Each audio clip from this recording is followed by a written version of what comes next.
All righty, good evening. The time is 6 o'clock. This is the December 21st meeting of the Coppell Planning and Zoning Commission.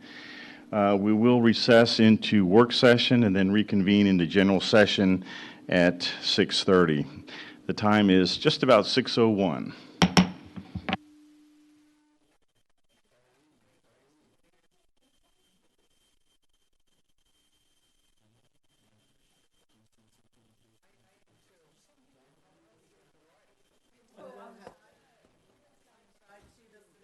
Clear plastic, slide the clear plastic. Oh, And it's erasable. Oh, okay. So thank when you you. write, you can erase.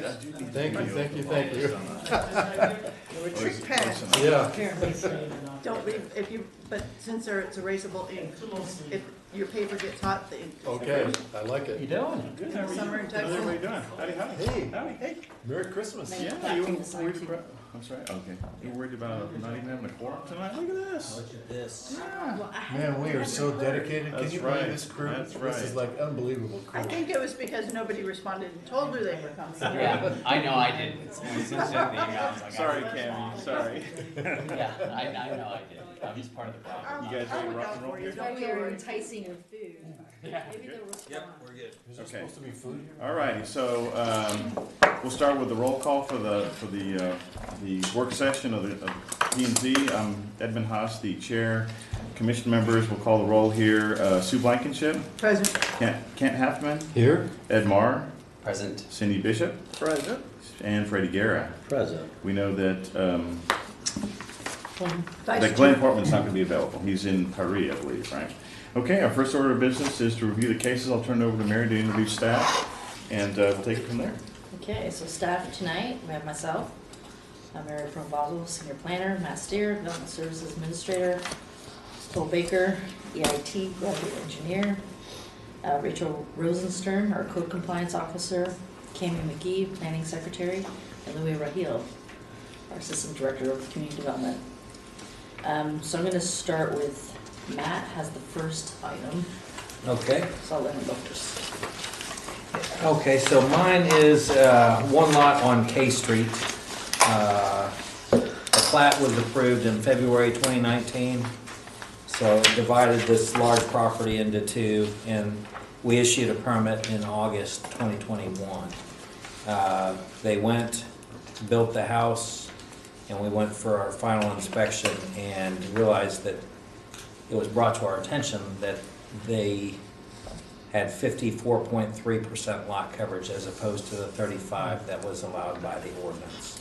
So this is to allow for the existing residents to remain with proper zoning. And so we do review several permits every year. And this year I think we've reviewed over 2,000 permits. And occasionally we make mistakes. So this is to fix a mistake. So we're recommending approval with no outstanding conditions. The applicant is going to be on Zoom. She was out of town, and so she'll be available to answer any of your questions. I know, Eddie, you and I, we had talked earlier about potentially adding a condition. I talked to Bob about adding that condition, and he did not advise that we add that condition. Okay. So, But my comment was, let's say the house burns down or something, would it revert back to the previous code requirement? So he's saying, he's advising not to because? because the zoning runs with the land once you put a PD in place. So that would be more appropriate if you grant a variance, if say it was Okay. straight zoning. Okay. So I have a couple questions though. Does the same property owner still own both lots? Yes. Can you put a restriction on the other lot? Because the Well, reason that you put a there- restriction of coverage is because of drainage and because you want runoff to run off where it's supposed to run off to and not exceed the capacity of the downhill Right, inlet. right. So the other zoning is, it's not part of this request. The other lot is not part of this request. So it still adheres to the 35% lot coverage. Okay, I was just wondering if it's the same property owner, if you could kind of play a game. No. Okay, and then my next question is there a way to reduce their impermeable surfaces, like by having, you know, a grasscrete driveway that might need to be put in, instead Right, so of, it's been built, so it's even, but even the drive is driveway. real easy to change versus, oops. Okay, you could. I'm just asking the questions. Okay, well, so we did review the drainage, and the Okay, that was my drainage next meets our question. requirements. So it doesn't This is the one on exceed- K Street, and so, Steve looked at yeah. So, So the impermeable area doesn't exceed the capacity of the downstream inlet. yeah, well, so it drains, I believe, to the road, and so, yeah, it meets all of our drainage. I know, but the inlet and the storm system were designed based on a 35%. Right, and so that's, if we were to rezone the entire neighborhood, then that would be an issue, but just one lot, it's not gonna be an issue. You're an easy city to deal with. All right. Well, right, we would not recommend Aren't we changing Yeah. any other of these lots Some to people disagree. a greater coverage. So if that comes up, you know, and we are gonna review our lot coverage requirements and look at impervious cover versus building footprint. We're gonna look at that as well as artificial turf, but that'll be a later ordinance amendment. Okay. Any other questions on that, this case? Nope. Thank you. All right, so the next item on our agenda is 215 Laird's Drive, which is a short-term rental application. And so with this particular address, they are not an existing STR, so they're requesting to do a new STR. However, they were, they did have an illegal STR that staff did find out about from at least 2022. And so in 2023, in January, we sent them basically a cease and desist, like you can no longer rent this out, like you don't have a legal STR. And we gave them till, I think, the end of January or so. And we told them, if you do not cease, then we'll have to escalate and take you to court. When did you send a notice? That was back in January. January of this year. 23. Mhm. So it escalated. We did take them to court, I think around in June, July. And basically they pled out, they paid a fine, and they have been renting it all the way through June, July. So they've come in now to say, hey, okay, we wanna play by your rules. So this one's a little, we went and did a inspection of the property last week. So my interaction with the property owner, he was saying that his wife, I don't know if it's his wife, ex-wife, lives there, and then he lives in Farmer's Branch or something. Because she does own another house in Farmer's Branch, which coincidentally kind of lined up for when this went, when they started renting it out. So anyway, we went and did an inspection last week. You know, they were told that they can't rent anything out. So when they went and did their inspection, there was at least 6 people in the house. All the rooms were occupied. My discussion with him was that his wife occupied the master bedroom downstairs. There was the 3 bedrooms upstairs. So when we did the inspection, essentially, even the master bedroom was occupied by a male person, a child, I think, or something. The closets, there's nothing in the closets. Even in the bathroom, there's like a sign saying, don't throw, only throw, you know, toilet paper in the toilet. So all signs of that it's for a rental, not for that someone's actually there. And so when you look through some of the pictures, you know, it doesn't look like anyone lives there. Like, there's no pictures of them in the house, there's no food in the pantry, other than some drinks and stuff like that. So at the end of the day, we have about 45 people, I think we're up to, that have written in opposition of this request. Ooh. Yeah, so, Is it because they didn't know about it and now they're finding out about it, or is it because there's been issues with noise and whatever? so it's probably a little bit of both. So a lot of the neighbors have, actually, here, I'm gonna hand this out to you guys. So here's all the responses that we've gathered. Wow. So prior to the ordinance being in effect, Yeah, you still had to register. correct. So that's what they were in violation of. Right, so they did not register as a short-term rental. Okay. So prior to our ordinance change in May, you had to, you know, basically go in and just register for an STR. Yeah. And they would do an inspection, and then if you met all the requirements, they would say, okay, and you'd go about your business, right? Then back in May, we changed the STR requirement to require zoning. Yeah. Everybody wants to say something? The premise of our STR ordinance is you have to be either a primary residence or hire an on-site manager that stays on the property during the inspection. They've never met the requirements, that's why they were doing it illegally. Even before the zoning ordinance changed, even if they tried to come in, they've never met the requirement because we had no indication that the owner actually lives in the house. Yeah. So they were using the house almost as a hotel or a motel where people can come and go as they please. Yeah. That's why they did it illegally, because they never met the requirement even prior to this. Okay. And that's some of the residents' concern, that they don't live in the house, they just use it as a hotel. Yeah. So Will some this of, testimony be part of the presentation?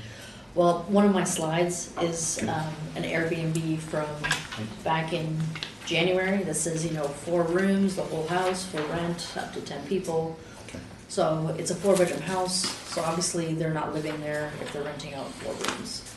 And like I said, they own another house in Farmers Branch that kind of coincides in terms of time-wise.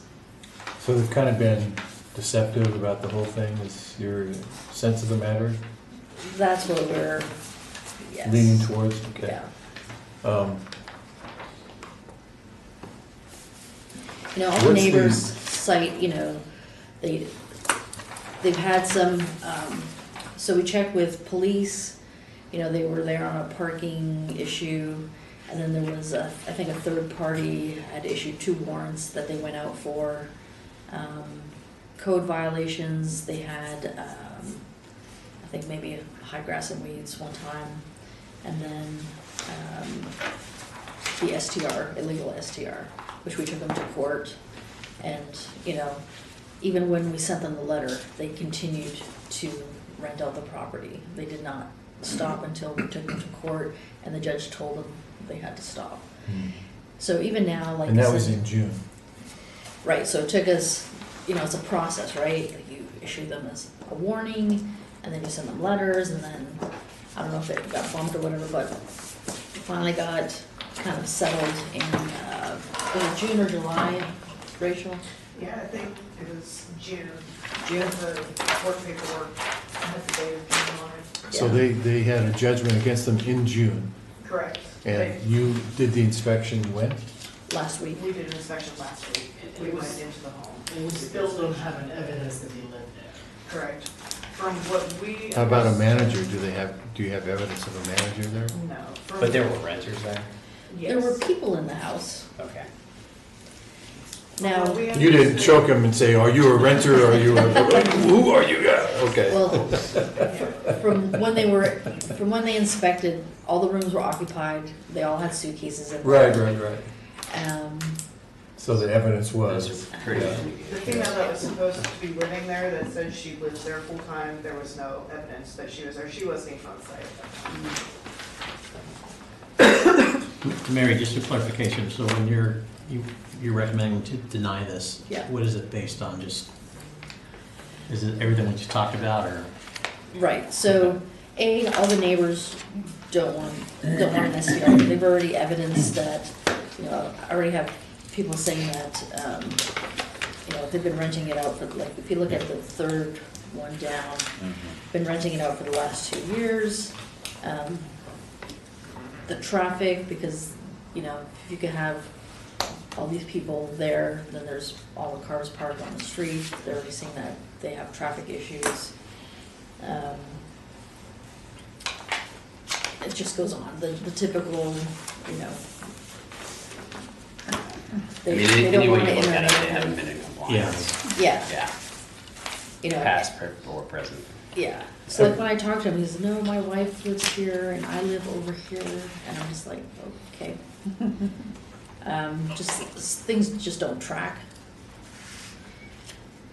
And then one last question, so. Yeah. Them renting this out, it's not like they're relying on this income for other things, is that? That's, I can't answer that question. All I can tell you is that they own another house in Farmers Branch that, fair enough. And one down in Irving, I heard you say? no, this one in Farmers Branch. How long have they been on a record, you know? So they bought this house in 2008, I believe. So they've had it quite a while. Yeah. And then they bought the other house in 22. Okay, so help me understand our code, Yeah. because I haven't read it, so forgive me. I know. Forgive me. Sorry. I'll do End of the penance. Tell me what I need to do. Read But- it. Yeah, Go ahead and ask your question, I'm so sorry. I shouldn't be so forthcoming, I guess. So someone needs to live there. You either need to live there or you need to have an on-site manager while there's people there. I You understand can't just that. rent out the whole Yeah. house, and it's less than 30 days. So the distinction between short-term and long-term, I mean, It's the they're not 30 days. precluded from leasing it. Correct, so we have two programs, right? There's a long-term, single-family rental program, or there's a short-term rental. So they've applied to do the short-term rental, which is 30 days or less. Or you can do the, single-family rental. And after every renter that you have, you call in for an inspection, right? And we have to go Annually, yeah, out. that's what I do. I've got a rental here in town. Yeah, so let's say you rent it out for 6 months. After your tenant leaves 6 months, you call us out and we do another inspection. So whenever your tenant leaves, we're supposed to do an inspection.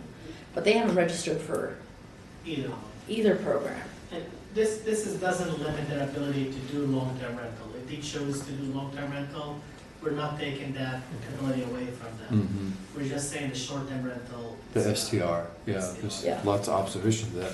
So, all right, well, I mean, they've owned it since 2008, 2008, I believe. I guess.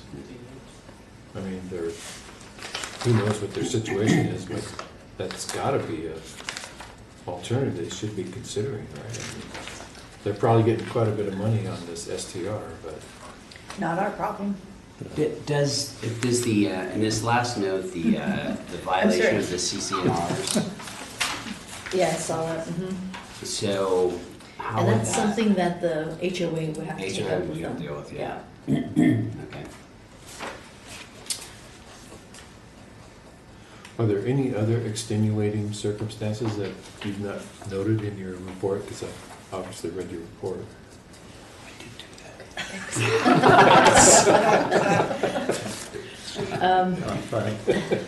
No, like I said, we've talked to them. This is what they've told us. What we've observed is something different. The neighbors, a lot of them, I'm not sure how many will show up tonight because a lot of them had other commitments or whatever. But essentially, I got 40-something, Well, this is, yeah. I mean, And just to even so- put this together is pretty amazing. They are not happy Yeah. because they see different people there all the time. Yeah. They're afraid of the traffic. they don't know what's going on. You know, it could bring other issues like trafficking, or these are things that they mentioned. I'm not saying that that's what happens, but, so, you know, let's see, short-term rentals do not run background checks on the renters, variety of safety risks. You know, they're afraid of people partying. Of course, All all the typical concerns that would be Yeah. appropriate, And right? especially when, if the owner isn't there, Mhm. they don't know what's going on. Right. Now, if they said, hey, we'll have a certified long-term manager that will be on the property, what would you say to that? At this point, I'm not comfortable with that. The fact that they defied the orders anyway. Yeah, We worked with them for the last few years. We have very hard for us even to obtain information. So trust is gone. yeah. Trust Okay. is gone. All right. Now, during the public hearing, do you want, you know, if we've got a large crowd? All right, so I'm not sure how many people are showing up, but I'm thinking there was an opportunity that, and I Can I think get a we've done this spokesperson? before. Yes, Okay, for up to 5 minutes. yeah. And then, yeah, And then, you know, after you've heard a few, They it don't- might be like, okay, New relevant information, otherwise. yeah, Just raise your hand. Okay. I see. yeah, he's done this so many times. Yeah. Yes. yeah. Okay. So, so that's the STR. And then the next case on the agenda, or the next 4 cases on the agenda, is at Blackberry Farm. So, you know, we approved the. And Mary, Yes, sir. thank you for your detailed work on this STR. Obviously, you put a lot of time into this. It was, I would say it wasn't fun, but yeah, it was Yeah. good. It's Yeah, good. thank you. So when you see the map, you'll see kind of everyone around him is like, no. So like I said, the next 4 items on the agenda are relate to Blackberry Farm.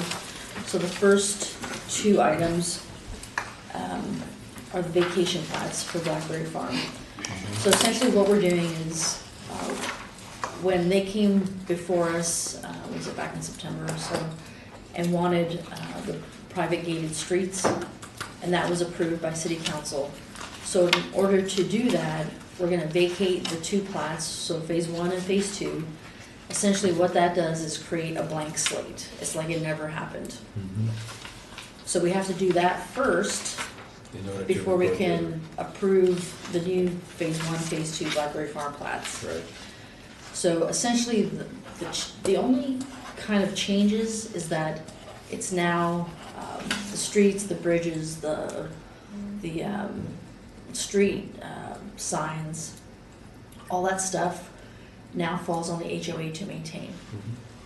So we'll still have the bridge too. So we'll still have access and easements to go and do our stuff because we'll have water, sewer, right? Like we're still gonna maintain that.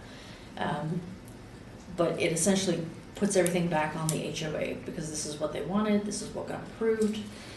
Other than that, really, nothing else has changed. None of the lot sizes changed? No. The only thing that changed was, I think with the last request, maybe before the private streets, is that they, 2,800 square foot houses for phase 2. So the only thing really that's changing is creating this new plat. The one condition that we are gonna have is that all the items that were approved from the zoning are gonna get listed on the plat, just to kind of keep track of everything. Yeah, codify it. Yeah.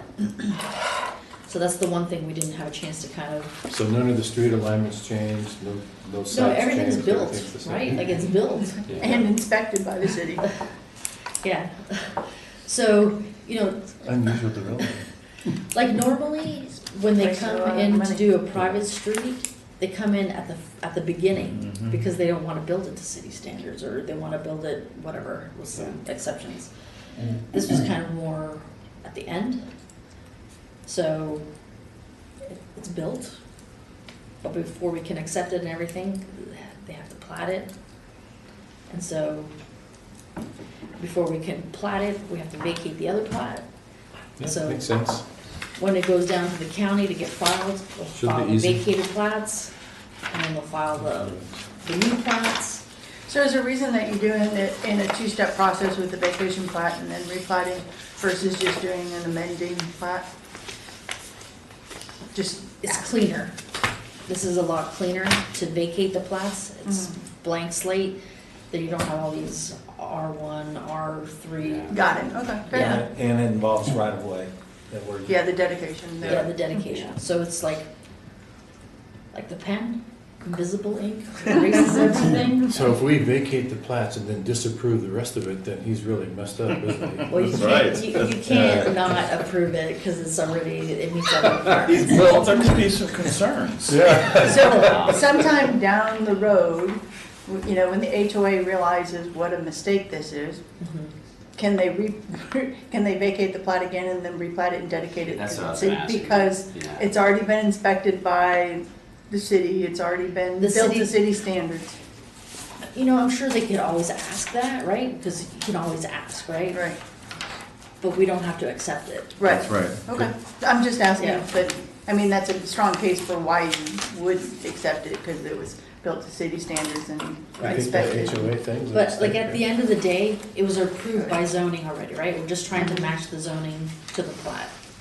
Are you thinking if it's not maintained at some point, there's a major issue? Right, when they say, realize that in That's 30 something years that that they can- have to replace all their roads and they don't have the funds in their it's HOA. dedicated at that But point. the city's not gonna wanna take that on. I don't disagree. Yeah. It's up to them. They're gonna have to deal with it. We wouldn't want to take that on, 'cause we would be paying for it, right? Right, but in 10 years, when they realize how much money they have to keep adding into the pot to pay for the streets in 30 years. Oh, yeah. Yeah. Hmm. So the one thing that, you know, isn't being eliminated is they have that conservation Yeah. easement, and that was done by separate instruments, so that remains. So, The Eagles. the Eagles, yeah. Are they still there? They are. Oh, really? They came back. I hadn't heard about that. Good. Yeah. Yeah. What kind of eagles? All Bald eagles. eagles. Yeah. Is there any other kind? There's all kinds of eagles. Bald eagles, seriously. Yeah. Yeah. I've seen I haven't one. I've seen seen them. one in Coppell. Really? Yeah. How So I was cool is standing that? on the side. They Of the road. realigned part of the cul-de-sac to make sure that they kept the trees to, It was like the size of a turkey. It looked like a turkey. Yeah. Wow. they're big. Enormous. I got out of, this was years ago before camera phones, and I got out of the car and walked up to it. It was majestic. oh my gosh. It was, and no one believes me.Ey're like, "Where's your picture?" I was like, "Well, the phones didn't I don't have believe it." you. I know, come on, it might have been a They're turkey. like, it might have been a turkey. I was like, "No." And he documented it with an erasable. You're like, "Oh, let me write this down. Sketch it with this erasable. Now you know what your colleagues really think about you, you know? Sure, Ed. Yeah, right. It was a dinosaur. So I'm gonna give you a, Pterodactyl. I'm gonna give you your council update real quick. So we did go to council on December 12th. So the ordinances were approved for the live work, the Chris Collins deal, when we did the little amendment for the little alcove and the roof extension on the balcony. H.C. Lovett, Coppell Business Park, the 121, that was approved, the ordinance. And then we took the following zoning cases to council. The Lake Breeze Apartments, the age 55 plus apartments, that was denied by council, What was the vote on that? 7-0. Because there was a big What was their article in reason for that? the local paper. Oh, the about that. Gazette? Oh, I haven't seen it yet. What was that? There was a big article about Louisville and Coppell and the denial of that. Yeah. And then I think it was also in Dallas Business AstraZeneca Journal. with the Mhm. pipe rack Mhm. got approved. And then Mr. Henry's Ice Cream to allow for a restaurant in that building was also approved. Yeah, and they modified P&Z's recommendation. They put the dumpster on the south end where she was asking for it originally, but they did move it they angled it to the north Like and Eddie moved, suggested. moved, or it was offset 2 foot from the property line. The back corner, and then the front corner was 7.5 foot. And the reason why they moved it was because there's a gas valve out in the middle of where you guys had recommended they move the enclosure to. So this made sense. So I presented what P and Z's recommendation was, and then I also presented the facts that we discovered after the P and Z meeting. So, And there's no way it could work on the other side? well, on the other side, there's a transformer, and then that would be directly adjacent to another resident that lives there. Mm. So it's adjacent to a business versus a resident. Yeah, it's better. That's it. Okay. Hey, we're gonna have a fast, easy meeting tonight. Sure right? are.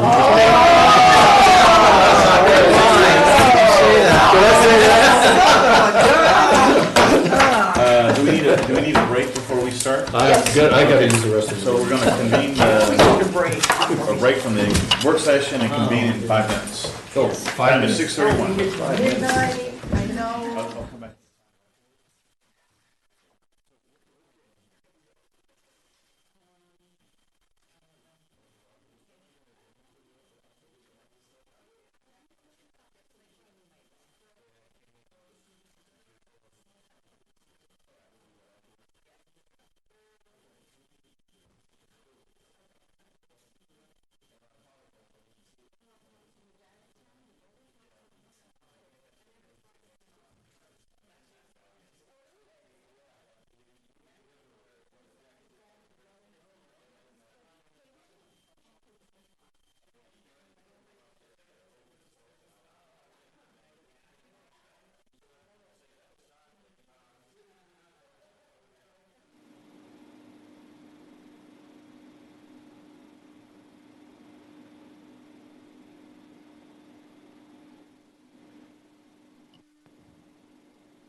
All righty, the time is 6:36, and the Planning and Zoning Commission is convening into regular session.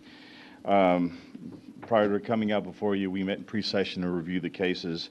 Item 3 on the agenda is a citizen's appearance. Is there anybody who'd like to speak on an item that is not on the agenda? I do have someone signed up, Maurice. But it looks like you're dealing with the Airbnb, so it's on the regular. I'm on 2 items. Okay, but you want to speak on that, so not okay. So we'll wait for that item. Is there anybody who'd like to speak on any item? Okay, with that, I'll move on to item 4. And that is to consider the minutes of our November 16th meeting. Are there any comments by the commission, or is there a motion by the commission? Yes, Mr. Chairman, I'll make a motion to approve the Planning and Zoning meeting minutes for November 16th, 2023 as written. Okay, we have a motion by Commissioner Moore. Is there a second? I'll second it. We have a second by Commissioner Halfman. Cammie, would you call the roll, please? Please respond by saying aye or nay as I call your name. Commissioner Blankenship. Aye. Commissioner Guerra. Aye. Chairman Haas. Aye. Commissioner Mauer. Aye. Commissioner Hafman. Aye. And Commissioner Bishop. Aye. All approved, none opposed, motion carries. All righty, very good. Item 5 on the agenda is a public hearing. This is to consider approval of PD-210R3-SF-9, Lot 45, Block 1 of the Anderson Edition, that being 309 K Street.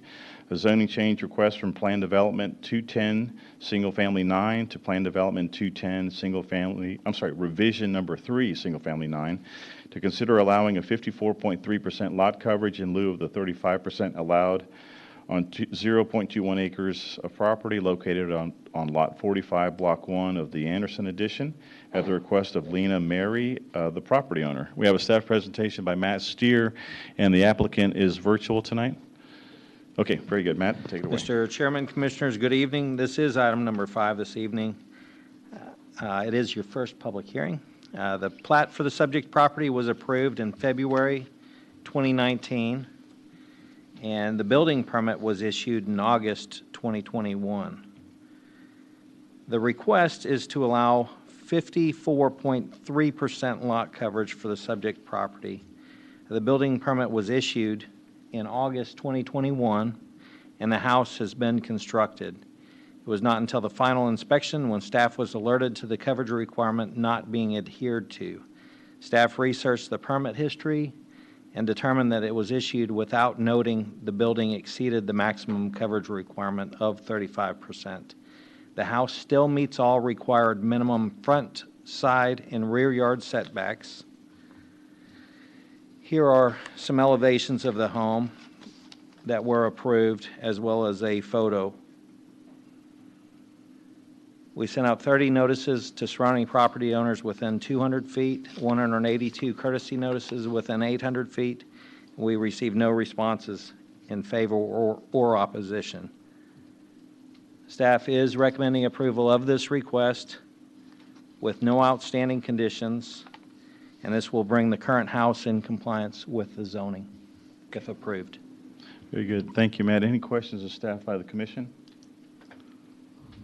Okay. The applicant's online, ma'am. Is there anything you'd like to add to the case? No, sir. That'll be all. Thank you. Okay, very good. This is a public hearing. Is there anybody who'd like to speak for or against?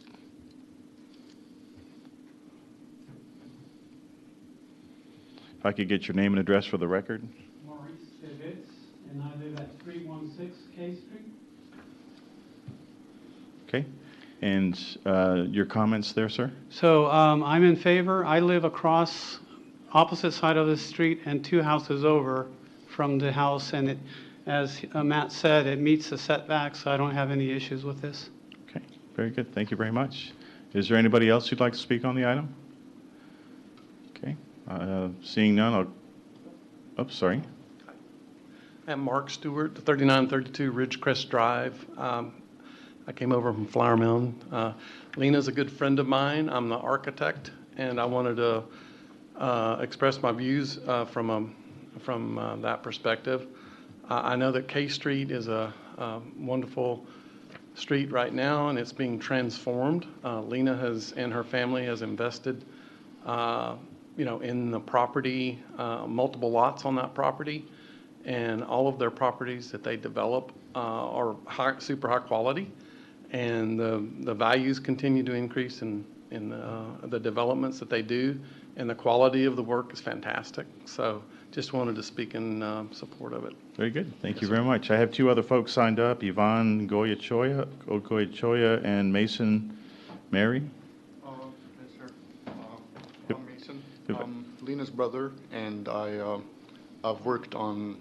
helped her out with building a couple of the houses, and just wanted to vote in favor. Okay, very good. Thank you very much. Yvonne Goyachoya? Okay, I see that you marked in favor. Okay, I see that. Okay, is there anybody else who'd like to speak on the item? Okay, with that, I'll close the public hearing. Any discussion by the commission? Okay, is there a motion by the commission? I'd like to make a motion for the approval of PD 210R3 SF9, Lot 45, Block 1, Anderson Addition. Okay, we have a motion by Commissioner Guerra. Is there a second? Second. We have a second by Commissioner Blankenship. Sorry, Kent. Is there any, did you have a discussion item? Okay. We have a motion and a second. Cammie, would you call the roll, please? Please respond by saying aye or nay as I call your name. Commissioner Blankenship. Aye. Commissioner Guerra. Aye. Vice Chair Portman. Chairman Haas. Aye. Commissioner Maurer. Aye. Commissioner Bishop. Aye. And Commissioner Haveman. Aye. All approved, none opposed, motion carries. Okay, thank you very much. Thank you to the applicant. Item 6 on tonight's agenda, another public hearing. This is to consider approval of PD-134R3 SF-7. This is 215 Laird's Drive, a short-term rental.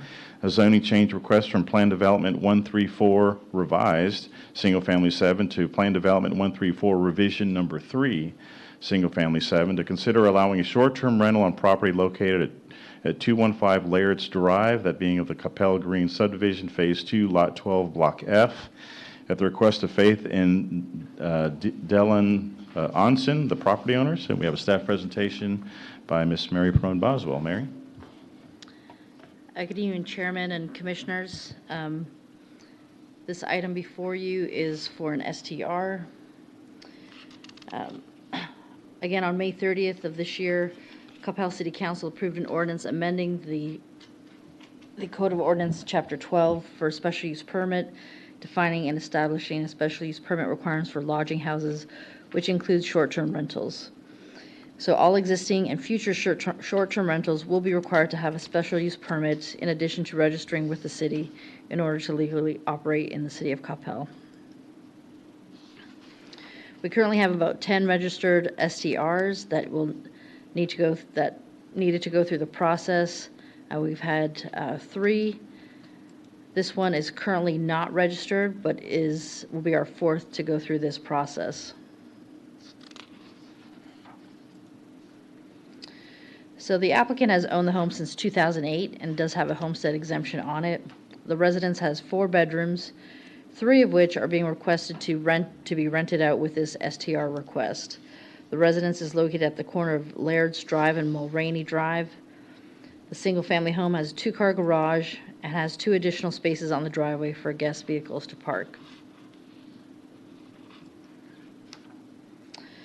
So guests would have access to the guest bedrooms located on the 2nd floor, the closets and bathroom adjacent to the bedrooms, as well as the backyard and patio area.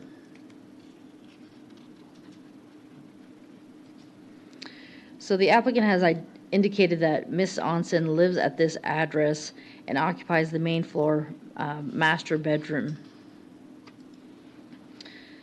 And this is just the master bedroom and the bathroom.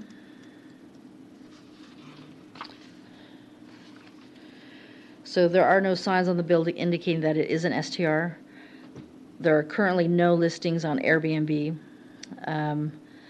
What I will say is that Ms. Onsen also owns a property in Farmers Branch that they purchased, and it appears to be in early 2022. What you're looking at here is advertisements on Airbnb for this address earlier this year. And you can see that they had, the entire home was listed for 10 guests, 4 bedrooms, 2.5 baths. We also have some reviews back in January of this year. I'll just read one of them. This is beautiful house, well furnished, maintained, hosts provide exceptional hospitality, checked in with us several times during our 2-month stay. So essentially for STR, it has to be 30 days or less. So staff has communicated with code compliance, and this address was running an illegal, unregistered STR since approximately February of 2022. Staff spent the first half of 2023 communicating with the property owners to cease the advertisement and rental of the property. They were told to cease by January 31st, 2023, or a complaint would be filed with the Coppell Municipal Court. Advertisements for the STR and for terms longer than 30 days, I guess, are shown above on the screen. The applicants did not cease the rental of the property and were taken to court, where they pled no contest and were required to pay a fine. In conversation with police department, they were called for parking matter and for 2 warrants at this location. Staff has also confirmed with finance department that they did pay some hot taxes, although they were late. So part of the process for having an STR is registering with the city, which will still be required should this case be approved. So we did send code compliance out to inspect the property last week, and there were, I believe, 6 people in the house at that time.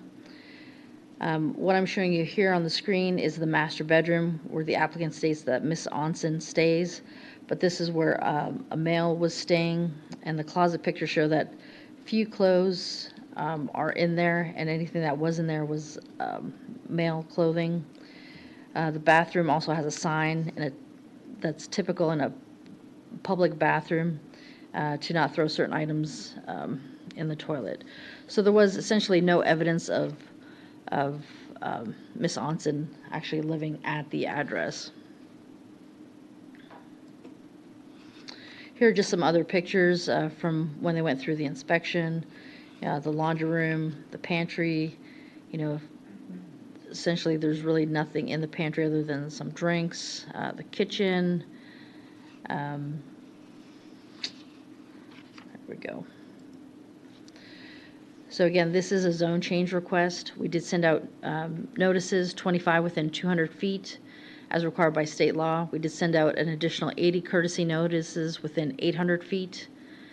We received 11 in opposition within that 200 feet, as you can see on the top left. And within the courtesy notices, we had an additional 15 in opposition. As of about 4:30 this afternoon, we had about 44 people writing in opposition of this request. And I did provide you with kind of a summary of all the 44 people and what they were opposed to. So staff is recommending denial of this request. Should the commission choose to recommend approval of this request, staff would recommend the following conditions. 1, to obtain a permit for an STR, which they would have to do. 2, to notify staff of any changes of property ownership. And C, to limit the rental to 3 rooms for less than 30 days. So that is the end of my presentation. I believe the applicant is in the audience. Should you have any questions? Okay, thank you, Mary. Thank you for the compiling kind of a summary of the comments online. Just in a couple of sentences, what was the general theme of the comments online? I see all of them were against, but what's the theme of the comments? So a lot of them were in opposition to, I guess, the traffic. I guess they have a traffic issue already, and so just adding additional cars parking on the street. That a lot of it is, a lot of families that live in the area, and they don't want strangers coming and going through the area. Maintaining the property, not knowing what's happening at the house because no one's there. And, others have indicated that they haven't seen the owners there. So one of the requirements is that you have to have either the owner at the property or someone, a manager, staying at the property, which there was no evidence of that. Okay, thank you very much. Any questions of staff by the commission? Okay, is the applicant here to present the case?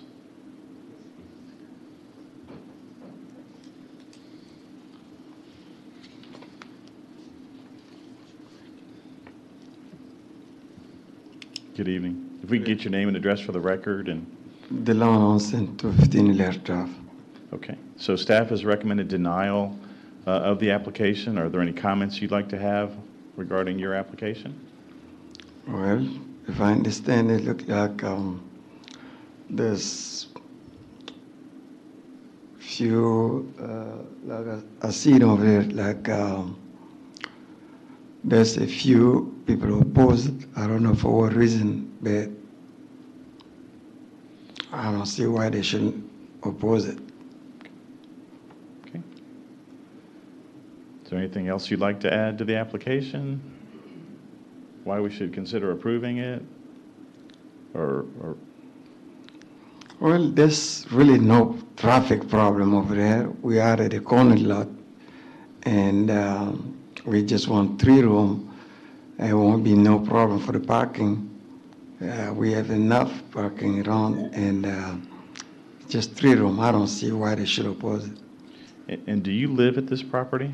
No, I lived there for 20 years. We moved out in July 2022, but we have issue with my wife, so she went back to the house where we used to be. Okay. Okay. Is there anything else you'd like to add? No. Okay. Very good. Any questions of the commission of the applicant? Okay. All right. So there's quite a few folks that have signed up to on the item to speak. If there is a spokesperson that would like to take all the comments, we could do that. Otherwise, the time for to speak is 3 minutes. We have reviewed the 5 pages worth of comments from staff, but please, if you don't have anything new and it's getting kind of repetitive, you can just voice your opposition, and then we'll just kind of keep moving. So. Are you going to speak on behalf of some of the folks? Okay, good. So we'll give you 5 minutes then. Oh, wonderful. I hope I don't need it. Thank you so much. And your name and address, please? Good evening, Chairman, esteemed Coppell Planning and Zoning Commissioners. My name is, also fellow residents. My name is Ryan McCormick at 166 Turnberry Lane, Coppell, Texas. Member of Coppell Greens, same as the aforementioned subject property. To cut to the chase, this is a disruption of neighborhood stability. The frequent turnover that short-term renters provide disrupts the sense of community and neighborly bonds. I am not in favor, and I think that there are a number of individuals who are not in favor. One of the things is also decreased housing availability. Short-term rentals reduce the supply of available long-term housing, driving up rental and housing costs for residents. Noise and disturbances. Short-term rentals contribute to noise disturbances in residential neighborhoods in several ways. There's a lack of investment in the community. For instance, short-term renters have little attachment to the community, making them less considerate of neighbors. They may not feel accountable for maintaining peace and quiet in the neighborhood. There are party and event rentals. I'm sure you hear about these horror stories. For instance, short-term rentals are using their properties for gatherings, which can result in loud music, shouting, and other disturbances late into the night. These events disrupt the sleep and peace of mind of the neighboring residents. There are privacy concerns.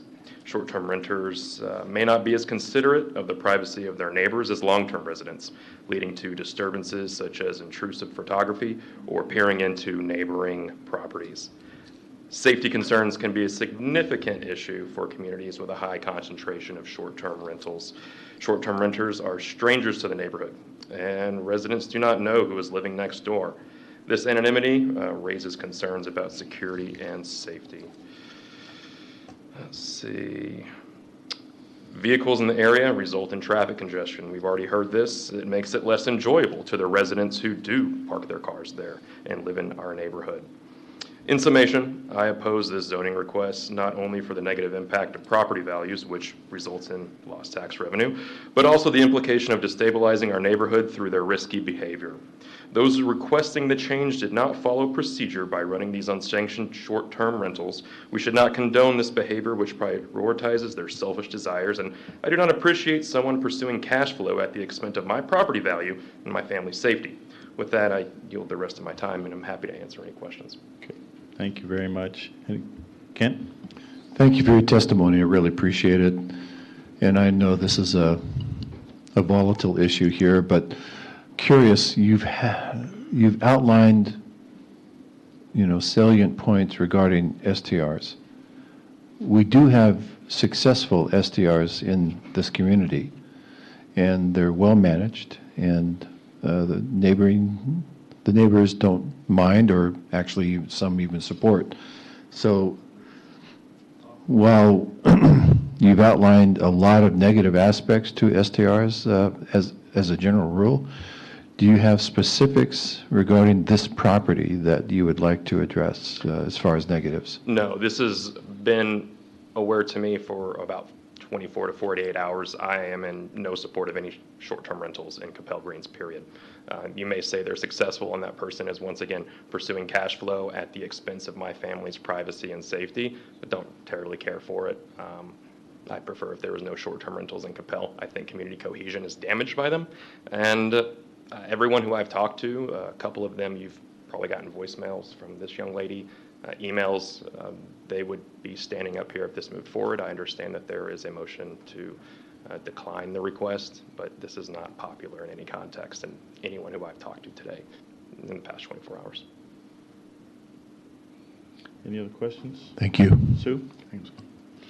Just a quick question. I know you've only been aware of this last 24 to 48 hours, but in the past, because they had been running it in this capacity, have you noticed increased traffic or traffic congestion or safety issues in the neighborhood prior to this? It was interesting to see that property. We walk the neighborhood. It's, 300 units total. We walk around it, my wife and I, young kids. We have seen a number of cars parked strangely there. Just thought it was big families, people coming and going. Obviously, if they have no attachment to the neighborhood, would prefer if they weren't there. Okay. Would it be inappropriate if I asked by show of hands if anybody else in the audience had seen that? Sure, I'm fine with that. Okay. Thank you. Ready? No, I had the same question. Just, just out of curiosity, those in the audience, who lives closest to this property and just, but, okay, so just a quick question. I wanted to get, I guess, perspective of the person living closest to the property, just what you've seen and issues and challenges. Okay. I'm Peter Cotting, C-O-T-T-I-N-G. I live at 850 Apple Cross Court. I'm the president of the HOA for the board, and I will have one spokesperson, but that bunch of us back there, we're all opposed to it. So I'm going to ask Phil LaBerge to come up and discuss it a little more. Okay, thank you. Hi, I'm Phil LaBerge. I'm the vice president of the Coppell Greens HOA. Mr. LaBerge, your address, please? 858 Down Alley. Okay, thank you. Thanks. I moved into Coppell Greens in 2003, and a year or two later got on the board. So I've been on the board about 20 years. I strongly agree that I strongly disagree to approving this STR, not only for having STRs in our neighborhood, but specifically this homeowner. Since 2008, this homeowner has been in arrears on his HOA dues consistently, to the point where we had to numerous times refer it to our legal department. He is currently in arrears on his HOA dues. He has consistently had letters sent to him for yard maintenance issues. I'd say of any of the houses in Coppell Greens, this should not be approved. I did want to acknowledge and I appreciate the efforts on our homeowners to be here tonight. And I don't want to make it drag this out, but this is a house in particular we really don't want to see approved. Thank you. Thank you very much. Sir, the nature of those complaints that were issued by the HOA, were they, can you be more explicit about what they Yeah, were? yard maintenance issues, mowing lawn, weeds, things like that. Okay. We used to use Principal going back to 2010, I believe. We switched to Spectrum AM in 2020. Since we switched to Spectrum AM, they've had 12 letters sent to them about violations. Okay. Thank you very much. So I'll just go down the list of names here, and then if you would like to speak, come up. Otherwise, you can just raise your hand and tell us in favor or opposition. So Charles Poos. Poole, sorry. Opposition, okay. Carter Smith. Opposition. Opposition. I mean, feel free to come down if you'd like to talk. Maurice DeWitz. Okay. And it'll be followed by Yvonne Gochoya. Thank you. Maurice DeWitz, 316 K Street. I am generally in support of STRs. I have one up the street, never even knew it was a short-term rental, and we have a narrow street where parking is an issue, never observed a problem there. I wasn't aware of all the facts about this property until I came here tonight, but I did want to speak to some interesting points about short-term rentals I think the audience should know about. Airbnb now has reservation screening technology and AI to specifically look at party behavior, and they make guests sign a kind of an affidavit that they are not going to do parties. So if there is a party and they're caught in a party, they can never rent again. So Airbnb has really trying to get on top of this issue. They also have a neighborhood support line, which means anyone here, if you have a problem with the Airbnb property, can call and reach out to Airbnb, and they'll immediately put a stop to it. They'll reach to the host, law enforcement, stop the party. So I know what happened in Dallas was kind of out of hand, and in some places has gotten really bad, but that puts a bad rap on 99% of short-term rentals. But if this was a properly managed property, and they have 3 rooms and 3 car spots, it shouldn't be an issue. I'm just saying, as I would generally be in favor of this, but given the history here, I don't think that's going to be properly managed. So anyway, those are the in favor points I wanted to share with the committee. I have a question. Sure. You said you have an STR up the street. Yeah. In this neighborhood? No, NK Street. Oh, on my okay. street. Oh, It came to the committee a month ago or so, Okay. and lovely lady, and properly, she lives there and is properly managed, never had an issue with it. So it's not a detraction to the community. I don't feel my privacy is invaded. Granted, she's like 10 houses over from me, but it's never been an issue. So Thank you very much. anyway, that's it. Thanks. Yvonne Gochoya? No. Okay. In favor, opposed? Okay. All righty. Tamara Westervelt? Westervelt, sorry. I'll be brief, but I am the neighbor that lives directly in front of this house as it turns the corner. I've lived in my home for 20 years and in Coppell Greens, and I've been a member of the Coppell community as a teacher at Coppell High School for 30 years plus. My biggest reason for opposing this is a safety issue. I am also a real estate agent, and I know that the screening process for a long-term lease person to come into a home is quite different than somebody doing an STR. So if I'm going to lease a home to a person like this home, they're going to have to go through a criminal background check. And so we're going to know a little bit more about the neighbor that's in that home for a year, 2 years. In this situation, people are coming and going like a revolving door. There is no background check when you're doing a short-term rental. It's like renting a hotel room for the night. You know, nobody checks in on your background. And so for that reason, I think it poses a risk to our community. I have 7 grandchildren, my neighbors have children, and I think it's a risk not to know who's in a home that close to you. So for this reason, I'm extremely opposed to this house being a short-term rental. And I've also lived there long enough. I know the neighbors. I know when they're there and when they weren't there, when they moved out. I know when this house started becoming rented. And it's not been permitted, you know, correctly from the get-go. And then also during the course of this home, I mean, we've had water droughts. The water spigots are broken in the yard and water's running down the street during those times when we're not supposed to be watering our yards, and a variety of things like that that I've observed over the years. So, you know, for those reasons, I'm very opposed to this becoming a short-term rental. If this family would like to lease this home on a long-term basis, I have no problem with them bringing in revenue in that manner. So, thank you. Thank you very much. Sir, Mr. Chairman, I've got a question of her, ma'am, if you don't mind. Sure.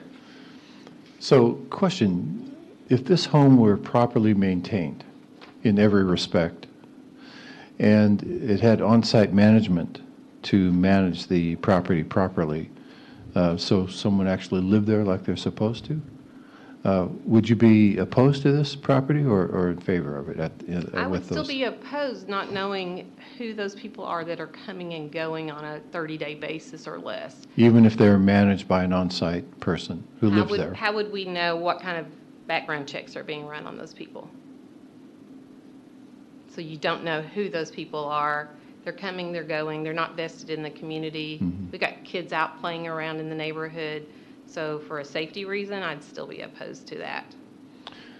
So how would that distinguish this property from this other gentleman's STR who we previously have approved? I'm not this sure. This body is approved and it was properly managed and it had on-site management and so forth.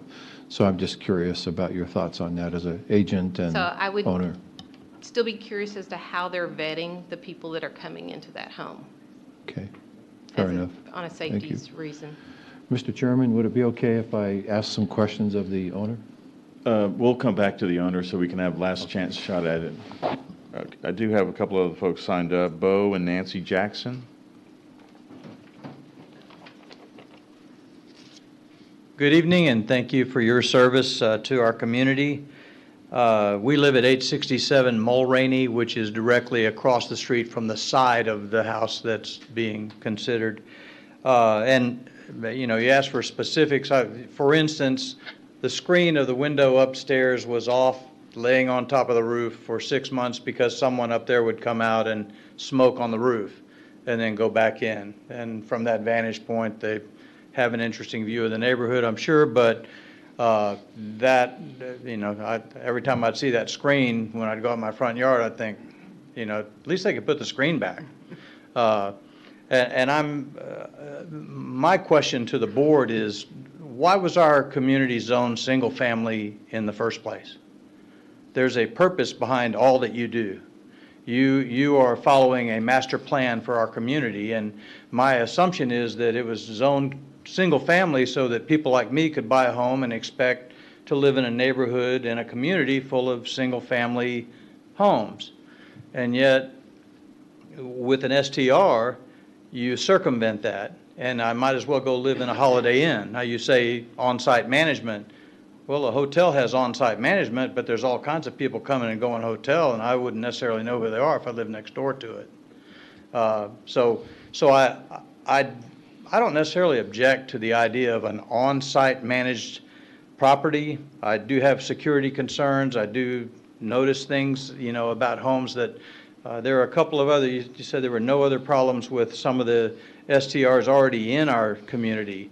One of them was consistently being noted for violations, And it looked like the house almost just got destroyed from the outside. It was so run down and torn down, and it did not do a thing to enhance the neighborhood around it.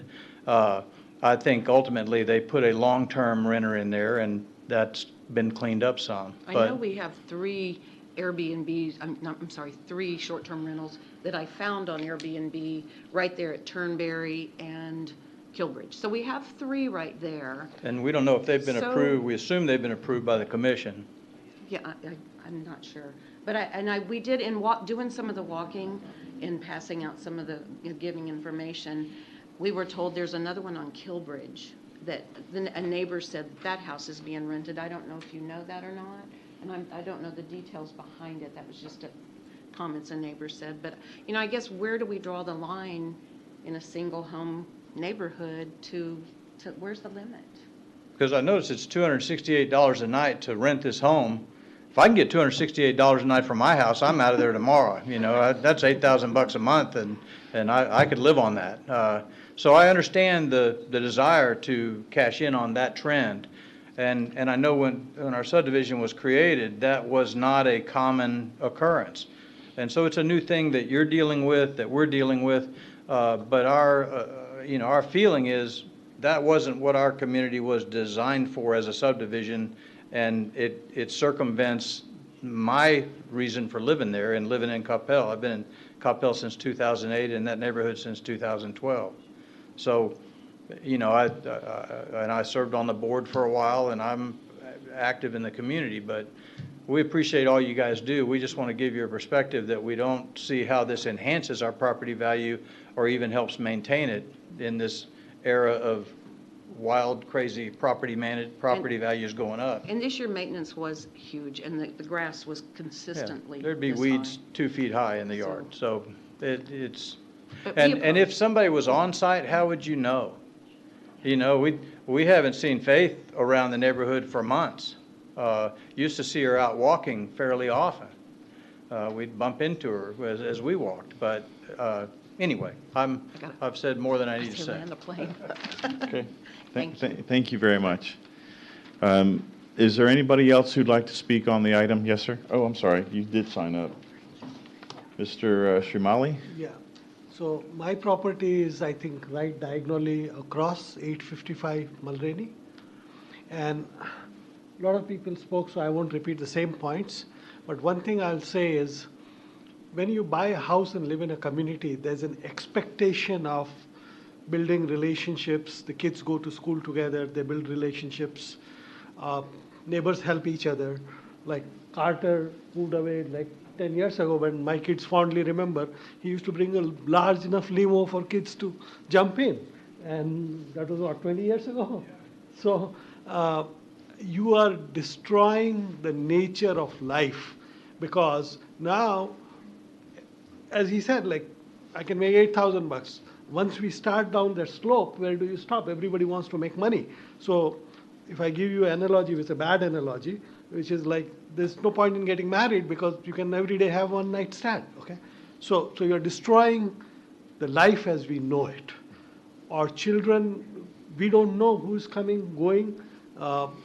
We generally depend, like kids depend on other kids to like play together when they are younger, or help each other in homework, or like get a ride to high school. All that is gone if we, like, house is just not living. It is like building relationships, helping each other, knowing each other. We wave at neighbors even if we don't know, because we recognize the car and that kind of thing. So I hope I made the point. Yes, sir, you have. Thank you very much. Yeah. Is there anybody else who'd like to speak on the item, for or against? Okay, before I close the public hearing, one of our commissioners, Commissioner Marr, had a question of the HOA. Mr. Ryan. Bill's HOA. Well, did you, which one? Yeah, the spokesperson. Yes. So as it relates to your CC&Rs, so there was one comment that was sent in that referred to the Coppell Greens Declaration of Covenants, Conditions, and Restrictions, and that short-term rental would be prohibited under the HOA. What is your take on that? As far as I know, under the, it doesn't address that. Pete? I don't believe so. Yeah, I don't think it is addressed in the bylaws. Okay, thank you. Very good. Anybody else who'd like to speak for or against? Okay. We're going to ask the applicant to come back up. We had a question, wanted to follow up with him, but I'm going to close the public hearing. Who had the questions of the applicant? Okay. Okay. Sir, thank you for coming back to the podium.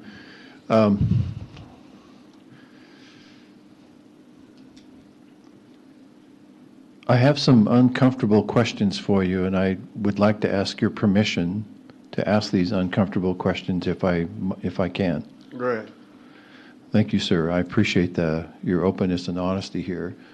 You know, the facts that are presented to us tonight indicate that the home has been undermanaged, the property has been undermaintained, and yet for quite some time, apparently from what the investigations have been held, you've been renting this out as an STR.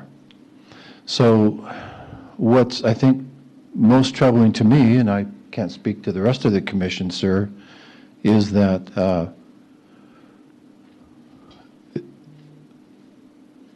I want to ask you the question why you have been defying the city and our rules regarding these requirements, and why you haven't maintained the property the way most neighborhoods would really reasonably ask you to maintain. And apparently you're not having on-site management, which is required. Now, you were taken, I understand, to court earlier this year, and even despite that, sir, we're wondering why you're continuing, I'm wondering why you're continuing to operate an STR that is, from all investigations thus far, violating what we as a community would expect you to do. So I'd like you to address these questions, sir, with honesty and some integrity about what it is that you're actually doing here. Okay. Like I said, I live in a house for 20 years. For all my neighbors here, I only know Tamara. The only reason I met Tamara is the last day I was moving out of the house. She came to see if we were selling it or she could help. My HO due, like he said, I pay for 3 years in advance, usually. And sometimes I don't follow up with it, but I usually pay a check for 3 years, 2 years. I don't pay monthly, I pay in advance. And in October 22, when I started the STR, I didn't know the rules, to be honest. I didn't know the rules. I didn't know that I needed a city approval until I got a letter in this year in January.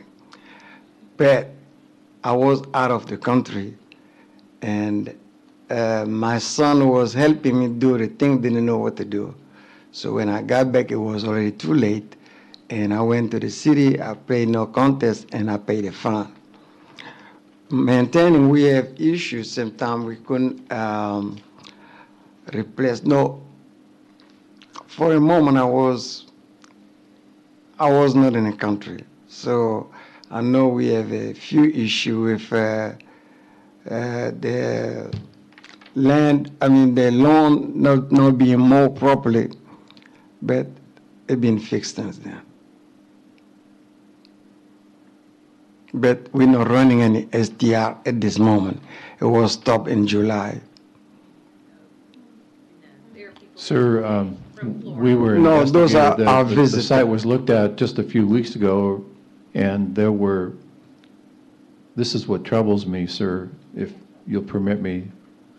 Our staff indicates that the site was looked at over a week or so ago. No.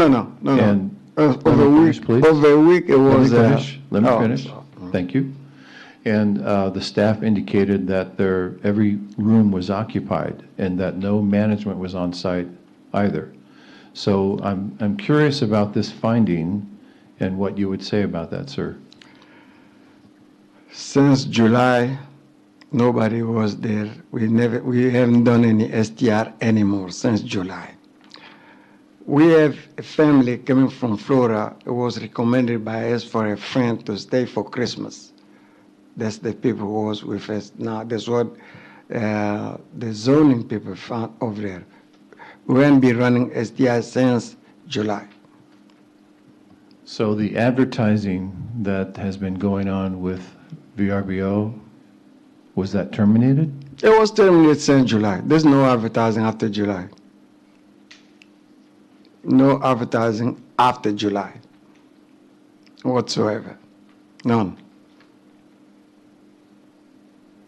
So the advertising was done until July, until we paid those fines in July, and we stopped it. Any other questions or comments by the commission to the applicant? Okay, thank you very much. Okay, so I've closed the public hearing. Is there a discussion by the commission regarding the proposed application?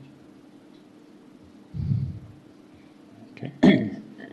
Is there a motion by the commission? One comment. So for the commissioners, I mean, I think it's really difficult to approve this with the consistent lack of compliance or concern for compliance. And so I think as a community, that's why we have this zoning ordinance, so these come to this body that we can review. But for me, I think if you're consistently on the wrong side of compliance, after knowing what to do, that's difficult to approve. Mary, I did have a question. Have there been any complaints to Coppell Police regarding issues at the location?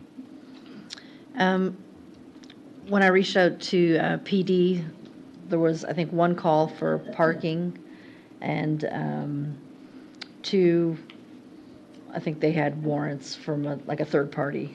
Okay. Okay. Well, my comments are similar to Ed's. I feel that this application is problematic, primarily because of not following the procedures and the rules that have been in place. And I'm relying on the staff information that's presented to us, but I'm recognizing your comments there as part of the testimony here. But I'm finding this one problematic in my mind. But any other thoughts by the commission? Freddie? No, I feel the same way, just the inconsistencies regarding this property. One thing I do want to note, and we talked about, there are some well-operated STRs in the city, and I just wanted to make sure that people understand that. And obviously this one is problematic, but this does not reflect what the city has been working with other property owners, and I'm against this also. If there's no other any comments, is there a motion by the commission? I'd like to take a stab at that, sir. Okay. Okay, help me if I need it. I recommend that we deny the application for PD 134RS-SF-7 at 215 Laird's Drive, STR, a zoning change request from PD 134R-SF-7, plan development. Okay. Am I saying that correctly? You got it. We have a motion by Commissioner Hafman. Is there a second? Second. We have a second by Commissioner Blankenship. Cammie, would you call the roll, please? Please respond by saying aye or nay, so I call your name. Commissioner Blankenship. Aye. Commissioner Guerra. Aye. Chairman Haas. Aye. Commissioner Maurer. Aye. Commissioner Bishop. Aye. And Commissioner Hafman. Aye. All approved, none opposed, motion carries. Thank you very much to all that have come out to this. It's the passion that drives our community, and we wouldn't know without hearing the testimony. So thank you very much for your time to come out tonight. Okay, moving on to item 7 on the agenda is a public hearing. This is to consider approval of Blackberry Farms Phase 1 vacation plat, a vacating all lots, rights-of-way, easements, and setbacks created by Blackberry Farms Addition Phase 1 on 45.65 acres of land located on the northeast quadrant of Sandy Lake Road and MacArthur Boulevard at the request of M&T Developers, Inc., and being represented by Westwood Professional Services. We have a staff presentation by Miss Mary Perron Boswell. Mary?